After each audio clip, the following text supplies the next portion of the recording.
네, 부정선거와 싸우는 아주 맹렬한 투사 변호사입니다. 박주현 변호사 연결해서 알아봅니다. 안녕하세요. 네, 안녕하세요, 박사님. 아이고, 우리 저 박주현 변호사 그동안에 지금 참 부정선거와 참 엄청 싸웠는데 미국도 가고 일본도 가고 한국에서도. 근데 어떻게 뭐 좀 또 갑니다, 박사님. 어디 미국 가? 네, 또 갑니다, 워싱턴에. 아, 워싱턴에 이번에 뭘로 가는 거예요? 이번에는 시팩 행사 때문에 가는데, 아, 시팩. 예, 예. 겸사겸사 하는데, 또 발표도 할 것 같습니다. 아, 그래. 시팩 행사에서 발표라는 건 뭐 부정선거 관련한 거겠지 뭐. 예, 맞습니다. 부정선거 관련한 것과 한국의 예. 부정선거를 지금 막는 무리들이 지금 발악을 하고 있지 않습니까? 그렇죠. 또 예. 헌법재판소도 그렇고 대법관도 그렇고 음. 지금 또 다파들이 또 총 걸기해가지고 부정선거를 음모론으로 바꾸려고 행동을 다 하는데 예. 참 어이가 없죠. 그러니까 아니 오늘 또 헌법재판소 공보관이 네. 말한 게 지금 논란이 되고 있는데 헌법재판 할 때 네. 뭡니까 형사소송도 다 마찬가지 아닙니까? 네네. 그러니까 이제 재판소에서 피의자라든가 피고인이라든가 이런 사람이 이 혐의 사실을 부인하면 그 증거로 못 쓰는 거 아니에요? 네네. 그렇죠. 근데 그거 증거로 쓴대요, 부인해도. 그러니까 엉터리 증언한 거를 다 쓴다는 거예요. 곽종근이 홍장원이 이런 거를 다. 어떻게 되는 겁니까, 이거? 법도 없는 놈들이라 가지고. 법도 없는 게 헌재네. 예, 헌법재판소가 그냥 위헌 그 양성소가 돼버려 가지고. 예, 위헌재판소가 됐네. 예, 위헌 너무 양성. 엉망이 되고 있습니다. 이게 사실 이 법치를 스스로 무너뜨리는 자들이 있는데 도대체 이들을 어떻게 해야 되는지 결국에는 불의가 제도가 되고 법이 될 때 국민이 저항은 의무가 된다라고 하고 있는데 네. 이들은 점점 더 국민을 막다른 길로 내몰고 있습니다. 결국에는 그들이 엄청난 국민의 분노를 때려맞을 각오를 하고 있는 거 아닌가 이런 생각이 듭니다. 그러니까 국민을 막다른 길로 지금 몰고 있어요. 네, 맞습니다. 아니 헌재가 제대로 상식적으로 법에 의해서 말하자면 판단을 해주면 거기까지 참았다가도 정리가 되는데 정리가 헌재에서 안 되면 이제 정리가 안 되는 거 아니에요? 예, 맞습니다. 그러면은 국민이 거기서부터는 이제 참을 수가 없는 거죠. 그 다음에는. 그게 왜 그러냐면 네. 사실 그 지금 탄핵 심판 과정에서도 제일 빨리 판결할 수 있는 게 있거든요. 네. 예를 들면 한덕수 권한대행에 대한 네. 그 의결이 200석을 넘지 않지 않았습니까? 그러니까. 자기들 안내서에도 200석 넘어야 된다고 얘기를 했는데 바로 각하 처리할 수 있는 것들이 있거든요. 예. 근데 마흔여기는 임명시킨다고 그렇게 난리를 떨다가 또 안 하고 예. 한덕수 권한대행 같은 경우에는 사실 그냥 바로 각하 처리해버리고 복귀시켜도 되는 거거든요. 그러니까. 근데 지금 자기 스스로 모순된 행동을 하면서 국민들을 지금 어떻게 설득을 하겠습니까? 어떤 결론을 내더라도 국민들이 지금 분노할 수밖에 없고 이 정도면 헌법재판소 재판관들은 다 사퇴해야 돼. 다. 그러면 우리가 이제 지금 막 초시계를 갖다 들이대면서 시간을 한다는 거 아니에요? 째깍째깍 소리를 놓고 시간 끊으면 그러면 이렇게 해서 의도는 빨리 결론을 내겠다는 건데. 네네네. 그러면 언제 결론이 나올 걸로 보입니까? 지금 하는 꼴로 봐서. 지금 하는 꼴로 보면 3월 초에는 결론을 내겠다는 얘기인데 어휴. 조정이 3월 10일 날 결정되지 않았습니까? 예. 아마 대략적으로 걔들의 초시계는 그때를 향해 가고 있는 것 같긴 합니다. 예. 사실 일반 재판 같은 경우에도 질문하다가 시간이 부족하면 더 주고 초치게는 보사하고 좀 필요성이 있으면 추가적인 질문을 더 할 수도 있는 상황이고 재판장이 더 물어볼 수도 있는 상황인데 어떻게든 빨리 이 탄핵 열차를 계속 출발시키고 목적지에 도달시켜야 된다는 생각에 곳곳에 지금 지뢰 밟은 상황도 다 드러났는데도 불구하고 지금 계속 강행을 한다는 것 자체가 자기들은 민심 따위는 안 보고 결국에는 탄핵 인용하려고 지금 가고 있다라는 걸 자인한 바와 똑같습니다. 그런데 지금 이제 3명만 기각하면 되는데 그런 희망도 안 보입니까? 아니 사실 3명은 기각될 것 같다는 생각은 솔직히 드는데요. 네. 아니 저도 뭐 지금 간에 기각은 될 것 같은데 네. 이놈들이 자기들이 미션이 있으니까 그걸 관철하려고 온갖 수단 방법을 가리지 않을 거란 말입니다. 네. 결국에는 뭐 협박이나 회유나 뭐 온갖 수단을 다 쓸 거로 보여지고 네. 헌법재판소 재판관들한테도 그런 식으로 압력을 할 걸로 보여지는데 네. 마지막까지 안도를 하면 안 된다고 생각합니다. 그렇죠. 왜냐하면 박근혜 대통령 같은 경우에는 사실 박 대통령은 5대3으로 기각될 줄 알았었거든요. 맞아요. 그러다가 만장일치가 돼버렸잖아. 그렇죠. 그러니까 뭐 박사님도 잘 알고 계시잖아요. 저도 뭐 그때 제가 국회에 있을 때인데 8대0, 7대1, 6대2 이렇게 제가 보고를 받았는데 사실 그 박통 탄핵 대리인한테는 물어보니까 기각이라면서 5대3이라고 얘기를 하는 거예요. 글쎄. 그래가지고 사실 그 정보를 그렇게만 알고 있으면 준비를 덜 하게 되거든요. 그렇지. 네, 사실 이거는 나라의 운명이 걸린 절체절명의 상황이기 때문에 탄핵이 기각된다라는 가능성이 있더라도 각종건이나 홍정원이나 이런 온갖 뭐 말도 안 되는 거짓이 드러나더라도 저 문영배나 이런 유의 그 인간들은 뭐 민심 따위는 안 보고 그냥 묻지마 강행을 할 것이고 5대3이라는 정족수 부족하면 어떤 식으로 해외 협박을 통해 가지고 6명을 채우려고 할 거란 말이죠. 그러니까 그들이 할 수 있는 온갖 방법은 끝이 없다라는 걸 다 인지해가지고 우리가 대응을 해야지. 지금 뭐 이미 드러났어 이제 탄핵 기각될 수밖에 없어 이런 식으로 하면 안 됩니다. 그러니까요. 네. 그리고 또 중요한 거는 국민의힘이 지금 권영세나 권성동이나 이런 자들이 지금 윤 대통령이 탄핵된다고 보고 지금 뭔가를 움직이는 것 같거든요. 아니 뭐 개헌을 얘기하고 자꾸 무슨 조기 대선도 슬슬 나오고 이래서. 그러니까요. 그 사람들 왜 그러죠? 그러니까 저는 사실 뭐 여야가 다 같이 부정선거 세력들하고 연루가 되어 있잖아요. 제가 이제 이틀 전에 뭐 제 유튜브를 통해서 살짝 얘기를 했지만 A의 공문단 조창 간담회 개최 결과 2014년 거 혹시 보셨습니까, 박사님? 좀 뭐 설명해 주세요. 네. 이 고문단에 보면 그 최경환, 김무성, 박지원, 그러니까 김무성, 박지원이 유승민도 있더라고요. 유인태. 그 권태선, 김민배, 김영희, 이계성, 이대근, 최영훈 이게 그 지금 AF 그 2014년도 고문단 조창 간담회 위원인데 결국엔 이들 보면은 결국 여야가 같이 연루가 돼 있고 언론사들이 왜 부정선거를 음모론으로 몰면서 막는지 이걸 바로 느낄 수 있는 그런 이론이잖아요. 그러니까 결국에는 이 탄핵 세력들 그리고 부정선거 범죄자 세력들이 여야에 걸쳐 있다 보니까 어떻게든 윤 대통령을 탄핵을 시키고 자기들에게 유리한 계속해서 부정선거를 통해 가지고 권력을 누릴 수 있는 내각제 개헌으로 가려고 하는 움직임이 솔직히 곳곳에 감지되고 있기 때문에 안도의 한숨을 쉬기는 좀 이르다고 생각하고요. 그러니까 끝까지 탄핵된다고 보고 우리가 결국 싸워야 된다고 생각합니다. 그리고 탄핵을 막고 나서는 일단 그 윤 대통령께서 국민투표를 붙여야 되는데 저는 사전투표 폐지, 그다음에 국회 해산 이 두 가지 이슈를 가지고 그다음 조기 총선 그렇게 해서 국민투표를 해가지고 그 전국을 완전히 바꿔야 된다고 생각을 합니다. 맞아요. 그래야 돼요. 맞아요. 네, 그렇게 진행을 돼야 되지.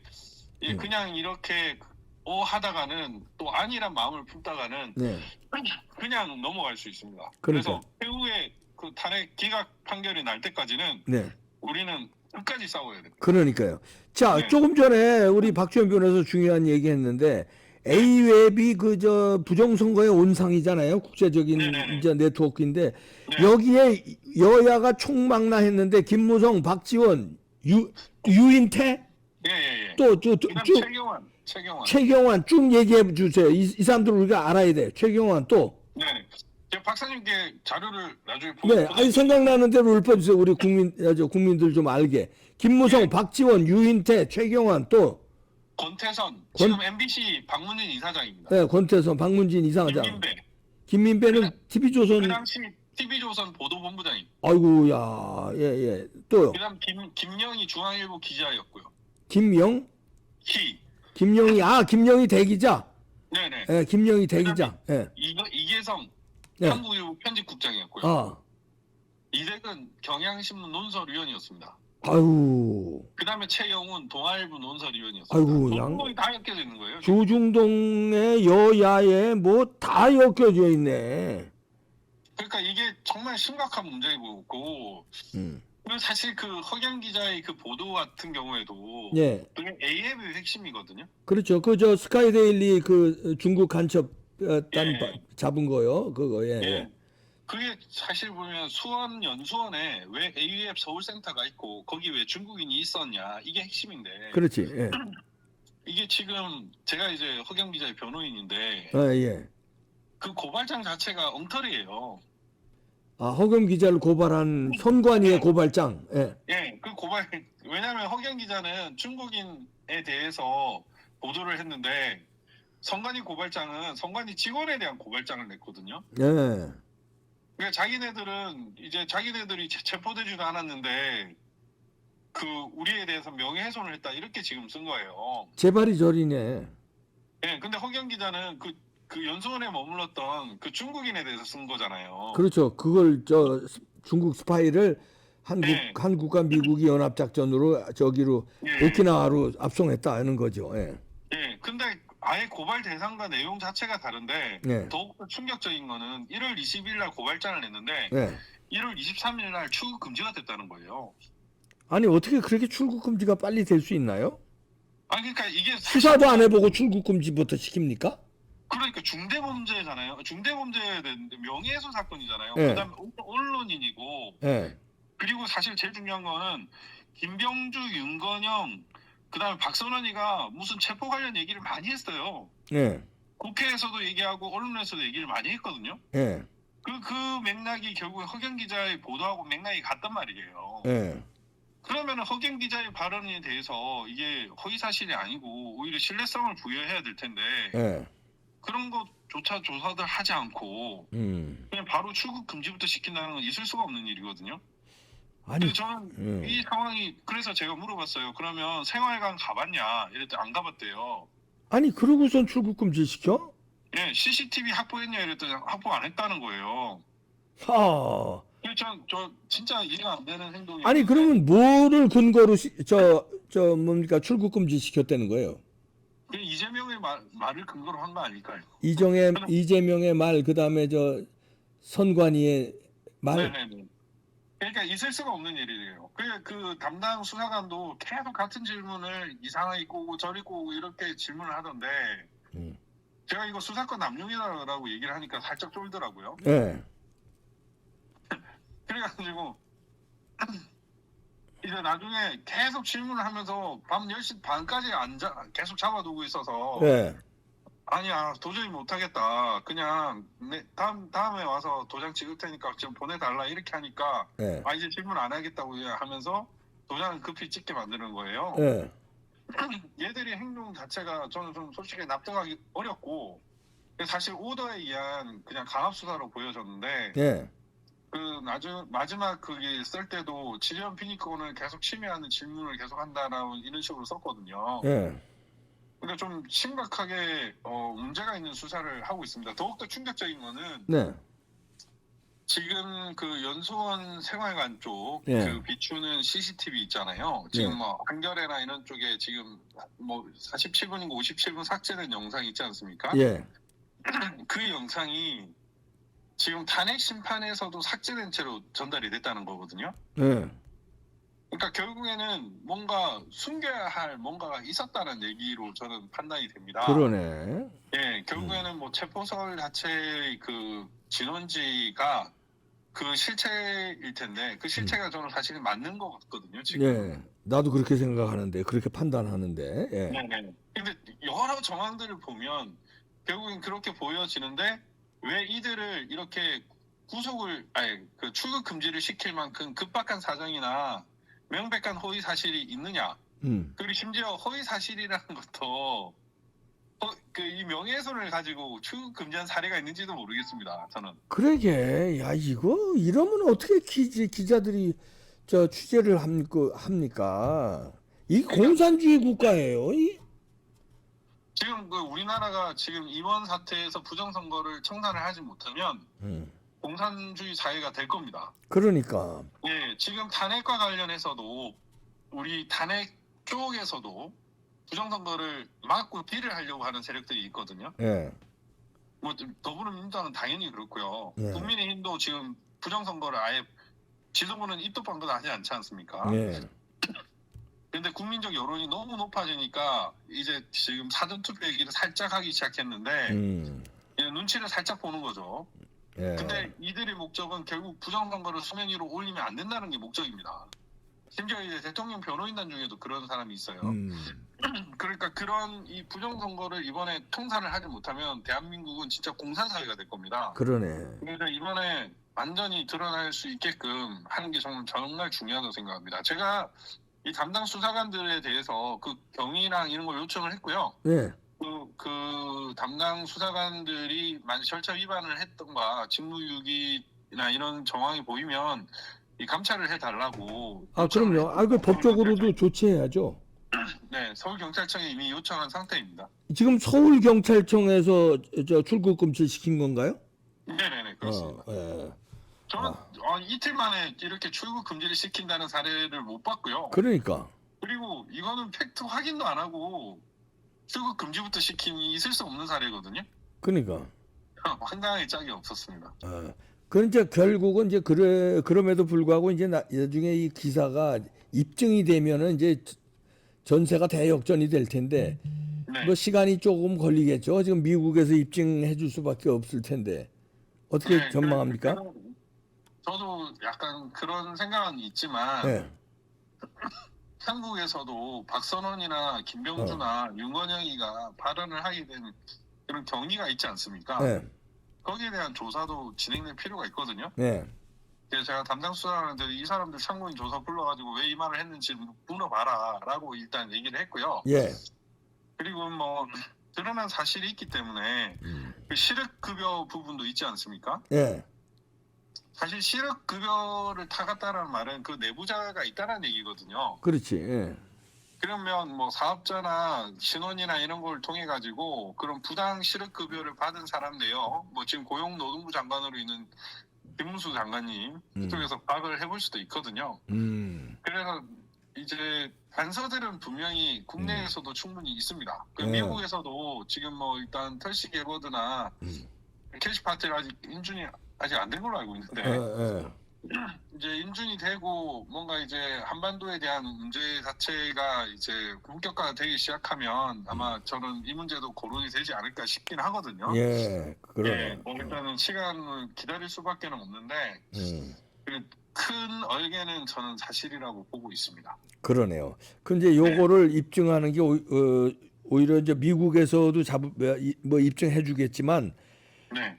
이 실업급여가 단초가 돼서 요거를 고용노동부에서 요거를 조사하면은 김문수 장관이 또 공을 세울 수도 있겠네요. 그럼요. 중간첩단. 그 사실 지금 보면 그 농업진흥원이나 선거연수원이나 그 주변에 아파트나 이런 게 좀 수상하긴 하거든요. 네. 그래서 뭐 혹시나 중국인이 집단적으로 거주하는 곳일 수도 있다고 생각을 합니다. 그 실업급여나 이런 부분은 사실 내부에 잠입한 사람이 아니면은 제보하기가 어려운 사건인데. 그렇지. 예, 그 잠입한 정황도 있어 보이고 이러니까 한번 좀 잘 파볼 필요는 있다고 생각합니다. 네. 자, 지켜봐야 되겠네요. 박주현 변호사 계속 애써 주십시오. 네, 알겠습니다. 감사합니다. 감사합니다. 네, 고맙습니다. 네. 아이고 박주현 변호사 참 그 부정선거와의 싸움에 굴하지 않고 지금까지 혁혁한 공을 세우고 있습니다. 자, 들으신 대로 김문수 장관이 잡을 수도 있네요. 이 방송 보시면 빨리 좀 움직이시기 바랍니다. 그 직원들 시켜서 중국 간첩단 실업급여 받은 거 그거 신문하면 니네 왜 실업급여 받았냐? 니네 무슨 일을 했냐? 무슨 업무를 했냐? 그리고 압수수색 같은 거 들어가고 요청해서 이야 의회에서 또 이게 실마리가 풀리는 경우가 많거든요. 이거 사건 사고라든가 세계 역사에서 보면 뜻하지 않은 방향으로 실마리가 확 풀립니다. 지켜보시죠.